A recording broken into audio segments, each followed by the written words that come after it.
May kulang pa rin. Dahil may mga tao na hindi naman natin masasabi kung ano yung ginugusto, pinipili tayong hatakin pababa. Ibalik yung dating tingin sa sambal, yung sinasabing bahong dampol.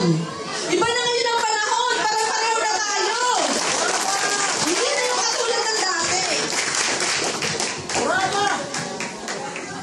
Ngayon, sa pamamagitan ng kapisanan, ibig nating ipakita sa lahat na ang sambal ay iba na.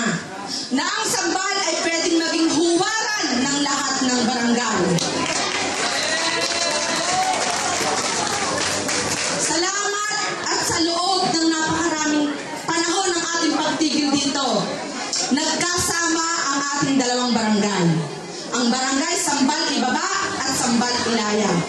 Ngayon wala nang wall. Instead, meron tayong bridge na nagdagok sa dalawang barangay. Ngayon, magkatulong na nating haharapin lahat ng pagsubok, lahat ng saya, lahat ng dagok, at lahat ng proyekto.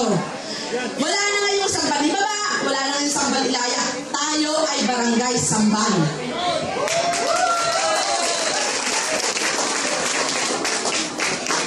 Nandiyan din yung ating mga nakasama sa ating mga basketball na dati hindi natin nakikita. Nandyan sina Ate Mimi, yung mga pinsan ko na minsan siguro once a year lang natin nakikita. Ngayon, iba na. Every week na natin silang nakikita, meron tayong special bonding. Kaya,